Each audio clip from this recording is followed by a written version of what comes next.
Friends, मैं रवि कुमार आज की वीडियो में लेकर आया हूँ क्लास 12 फिजिक्स के चैप्टर 3 से एक टॉपिक मीटर सेतु। मीटर सेतु क्या करता है?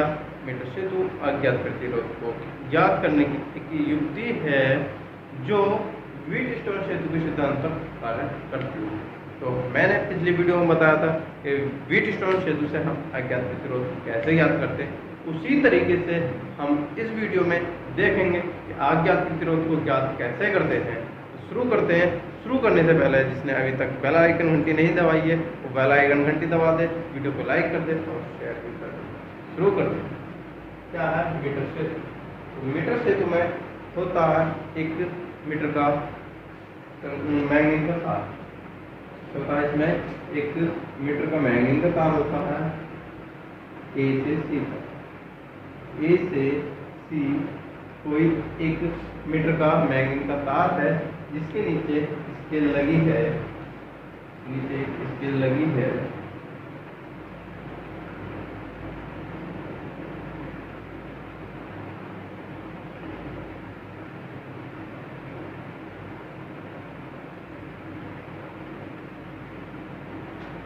ये बिल्कुल व्हीटस्टोन सेतु के सिद्धांत पर कार्य करता है। बिल्कुल कंफ्यूज नहीं होना, जैसे जैसे बताता जाऊँ वैसे वैसे समझते जाओ। तो यहाँ से ए से सी तक 100 सेंटीमीटर का हमारे पास क्या है मैग्नीन का तार है।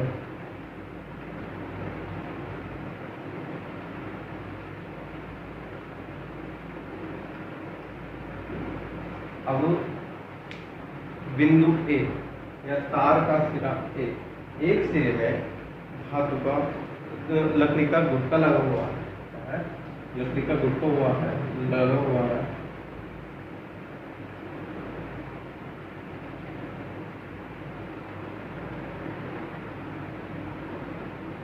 यहाँ पर एक लकड़ी का गुटका लगा हुआ है और इस लकड़ी के गुटके में क्या है एक कॉपर की पत्ती है। इसके लकड़ी की गुटके के अंदर क्या है एक कॉपर की तांबे की पत्ती है जिसमें धारा प्रवाहित होती है। ठीक वैसे ही इसी प्रकार सी में, इसके दूसरे सिरे सी में भी एक एल टाइप की लकड़ी का गुटका है, एल टाइप का लकड़ी का गुटका है। इसमें भी क्या है इस लकड़ी की गुटके के अंदर भी क्या है एल टाइप के ही तांबे की पत्ती है जिसमें सारा प्रवेश हो सकती है। और दोनों सिरों पर इसके दो पेच खींचे, एक यहाँ पर एक यहाँ पर एक यहाँ पर। इस पेच से इस तार का दूसरा सिरा बना है, इस पेच से तार का पहला सिरा बना है। दोनों पत्तियों के बीच में, दोनों लकड़ी की गुटके के बीच में एक लकड़ी का गुटका और है, एक लकड़ी का गुटका और है जिसमें 3 पेज खींचे हैं, इसमें 3 पेज। ये बीच वाले पेज बिंदु बी है, बिंदु बी। और जैसे देखा हमने किरचॉफ का नियम क्या था, सॉरी व्हीटस्टोन सेतु, व्हीटस्टोन सेतु में था हमारे पास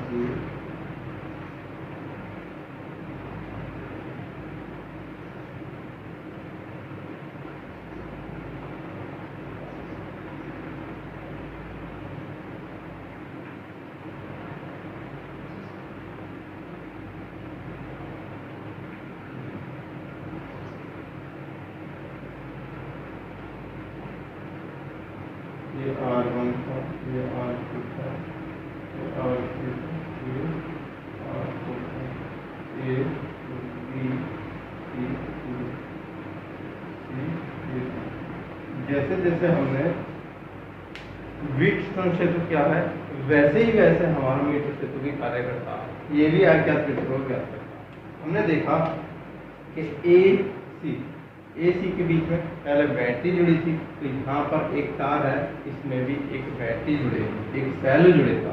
तो इसमें भी एक सेल जुड़ा है ए से सी के बीच, ए से सी के बीच इसमें भी एक सेल जुड़ा है।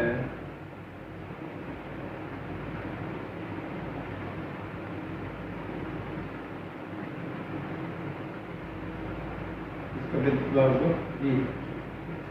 जब हम इसमें धारा प्रवाहित करते हैं तो यहाँ पर तार के पहले सिरे पर धारा पहुँचती है और यहाँ से कहाँ पहुँचती है, हमारी A से B धारा कहाँ पहुँचती है, A से B पहुँची धारा, और यहाँ पर हमें मिलता है बीच में एक प्रतिरोध।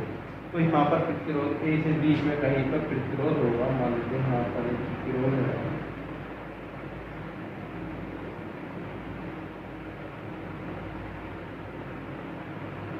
यहाँ पर जो R1 प्रतिरोध का मान लेंगे यहाँ S प्रतिरोध है, क्या है, S प्रतिरोध है। इसी तरीके से B से C के बीच में भी एक प्रतिरोध था, इसमें भी एक प्रतिरोध था,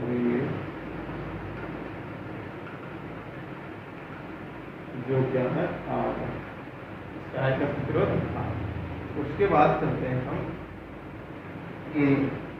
A से B से D में, B से D। अब यहाँ पर D बिंदु देखना है कहाँ है। अब जैसे हमने इस पक्षी में देखा, इस दूसरे में देखा पेज V पर, तो यहाँ पर से एक तार निकला है और वो जुड़ा है एक गैल्वेनोमीटर, इससे गैल्वेनोमीटर से एक तार निकला है जिससे हमारी जोड़ की फीड है, क्या जोड़ की, जो कि है जिसे बोलते हैं विसर्पी कुंज, जिसे बोलते हैं हम विसर्पी कुंजी।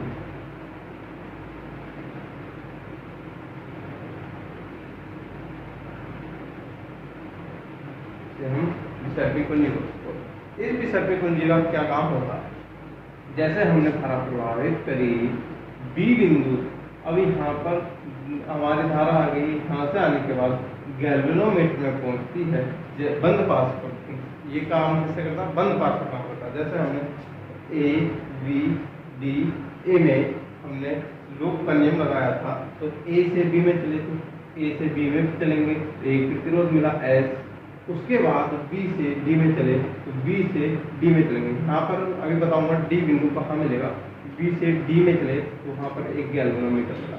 अब गैल्वेनोमीटर के बाद इसमें D से A एक प्रतिरोध मिला, D से A, यहाँ पर कहीं पर भी D मिलेगा, मैं बताऊंगा कहाँ मिलेगा वो। तो जैसे हमने धारा आई प्रवाहित गैल्वेनोमीटर से एक विसर्पी कुंजी लगी है, विसर्पी कुंजी को हमने तार के पहले सिरे पर हमने ला कर रखा, तो इसमें धारा का विक्षेप हमारा इस तरीके से दिखाई देगा, ठीक। और इस विसर्पी कुंजी को जब हमने तार के दूसरे सिरे की तरफ रखा तो धारा का विक्षेप हमें इस दिशा में मिला, ठीक।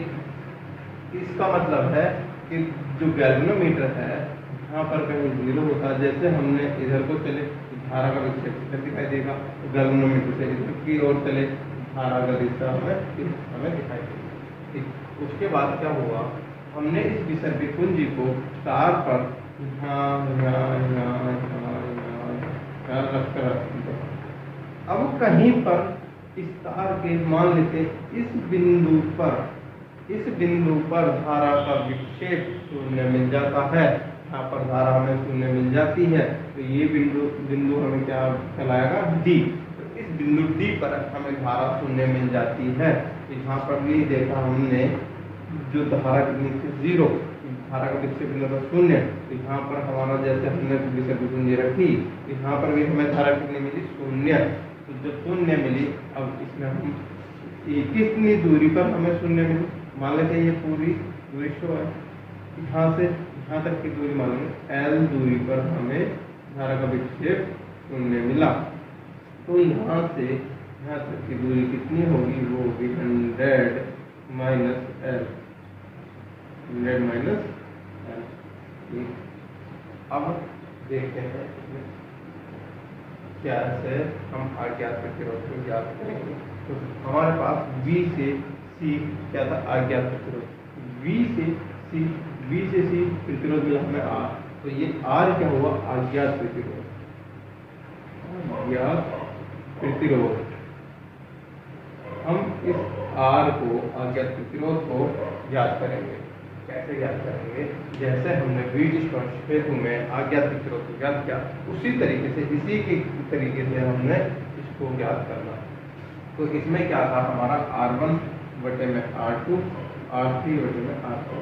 ये करा था हमने पिछली वीडियो में, जिसने ना देखा हो तो देख ले।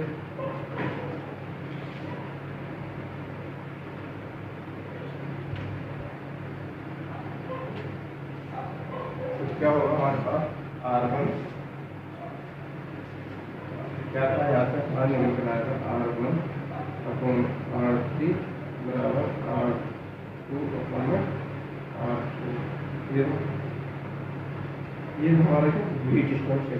तो इसी तरीके से हमने करना है कि R1 प्रतिरोध मिला, AB का प्रतिरोध यहाँ पर मिला, R3 प्रतिरोध, R3 क्या मिला, BC का प्रतिरोध बराबर होगा R2 का प्रतिरोध बटे में R4।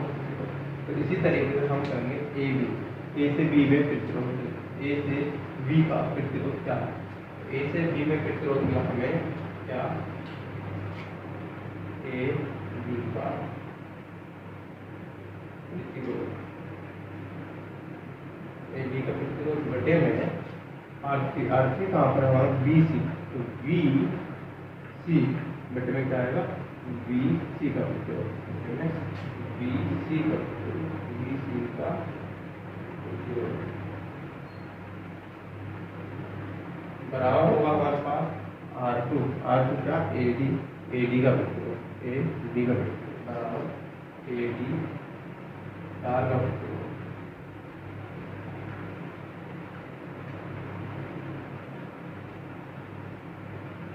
बटे में हमें R4 क्या, DC, DC तार का प्रतिरोध, DC तार का बिल्कुल वी डिस्टेंस रेशियो के सिद्धांत पर हमें ये दिखाना है, क्योंकि ये वी डिस्टेंस रेशियो सिद्धांत पर कार्य करता है।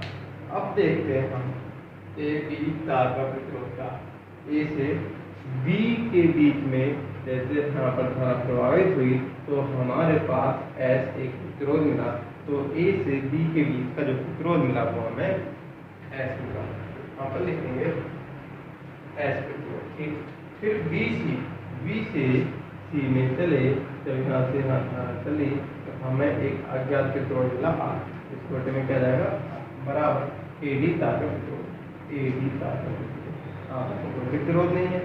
जब हमने बैटरी से धारा प्रवाहित करी तो हमारी धारा इधर भी गई और इस तार में भी गई, इस तार में जब धारा प्रवाहित होगी तो यहाँ इस तार का भी कुछ प्रतिरोध होगा। मान लेते हैं, माना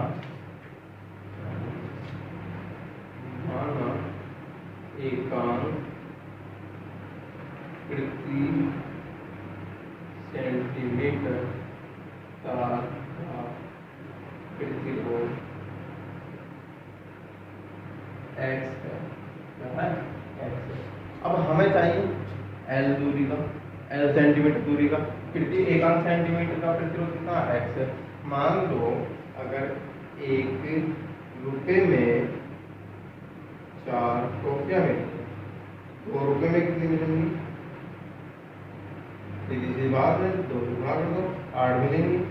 तो वैसे ही हमने इसमें करना है क्या कि प्रति एकांक सेंटीमीटर का जो प्रतिरोध है वो x है, तो L सेंटीमीटर तार का प्रतिरोध कितना होगा, L/x होगा। तो L सेंटीमीटर दूरी का प्रतिरोध, L सेंटीमीटर तार का प्रतिरोध कितना होगा, L/x। ठीक, अब इसी तरीके से हमें चाहिए CD तार का प्रतिरोध, CD तार का प्रतिरोध, CD कितनी दूरी है वो हमारे पास 100 माइनस है, तो 100 माइनस L दूरी का प्रतिरोध कितना होगा, 100 माइनस L तार सेंटीमीटर तार का प्रतिरोध कितना जाएगा, 100 माइनस L गुना x मिल जाएगा। तो लगा देंगे भाई इसमें ए बी का प्रतिरोध कितना, ए बी तार का जो प्रतिरोध है वो हमें मिला S, कितना मिला S, तो ए बी तार का प्रतिरोध मिला हमें S बटे में BC प्रतिरोध, BC तार का प्रतिरोध मिला R मिल गया, जो R ज्ञात है बराबर AD तार का प्रतिरोध, A से D के तार के बीच में प्रतिरोध मिला हमें कितना, L गुणा X बटे में CD तार का प्रतिरोध मिल जाना 100 minus L into X, 100 minus L गुणा X से X कट जाएगा। हमारे पास क्या ज्ञात बना, अज्ञात प्रतिरोध क्या था, R हमारा अज्ञात प्रतिरोध है, तो R हम निकालेंगे कैसे, R S बटे R बराबर L अपॉन में 100 माइनस ये हमें चाहिए R प्रतिरोध, तो क्या है अज्ञात प्रतिरोध है, तो R बराबर मिलेगा हमें क्या, R बराबर S गुणा 100 माइनस L अपॉन ये हो गया। वीडियो कैसे लगी लाइक करें जरूर, कमेंट कर बताएं वीडियो कैसे लगी। एक बार और बता देता हूँ मैं कैसे ये व्हीटस्टोन सेतु के सिद्धांत में काम करना। जैसे जैसे व्हीटस्टोन सेतु के प्रतिरोध हमारे क्रम से होते वैसे ही हमने इस मीटर सेतु में दिखाने हैं। तो क्या है हमारे पास AC एक तार है जो 100 सेंटीमीटर का तार है, ठीक। जैसे इसमें AC था, AC के बीच में एक सेल था, लोग हमने A से C के बीच में एक सेल जोड़ दिया। उसके बाद A से B के बीच में एक प्रतिरोध जुड़ा हुआ था और हमने क्या करा, इस तार के दोनों सिरों पर एक L प्रकार के L टाइप के दो लकड़ी के गुटके लगा दिए जिसमें आसानी से धारा प्रवाहित हो जाए। इस लकड़ी के गुटके के अंदर क्या है, कॉपर की पत्ती है जिसमें धारा प्रवाहित होनी है। वैसे ही इसमें और इन दोनों पत्तियों के बीच में एक पट्टी और रखी है जिस पर 3 पेज खींचे हैं और एक पेज से गैल्वेनोमीटर जुड़ा है। गैल्वेनोमीटर से एक विसर्पी कुंजी निकली है। विसर्पी कुंजी हमारा क्या काम करती है, यदि हम तार के पहले सिरे को ले जाएंगे तो विक्षेप इधर होगा, अगर हम विसर्पी कुंजी को इधर रखेंगे तार के तो विक्षेप इधर होगा। अगर हम इसको कहीं छुआ देखते हैं, तार पर स्पर्श कर देखते हैं, तो मानना कहीं बिंदु D पर जैसे हमने विसर्पी कुंजी रखी, धारा का विक्षेप हमें 0 मिल गया। तो धारा का विक्षेप 0 मिल गया तो जैसे हमने इसमें देखा था कि धारा का विक्षेप 0 था, यहाँ पर I धारा 0 थी, वैसे ही यहाँ पर धारा कितनी हुई हमारी 0। तो हमने तुरंत व्हीटस्टोन सेतु का सिद्धांत लागू कर दिया, जैसे R1 बटे R3 बराबर R2 बटे में R4। इसी तरीके से हमारे पास AB तार का प्रतिरोध बटे में BC तार का प्रतिरोध, ठीक। AD तार का प्रतिरोध बटे में DC तार का प्रतिरोध, वैसे ही इसका लगा दिया मान। AB तार का प्रतिरोध कितना है, AB जो उसका प्रतिरोध RS लगा दिया। BC के बीच में प्रतिरोध R है, R लगा दिया और AB के बीच में प्रतिरोध हमारे पास कितना LX है, LX लगा दिया और CD के बीच का प्रतिरोध मिला 100 minus L into X, 100 minus L into X लगा दिया, X मिल गया और हमारा आ गया प्रतिरोध R कितना है S into 100 minus L upon में L। वीडियो कंप्लीट हुई।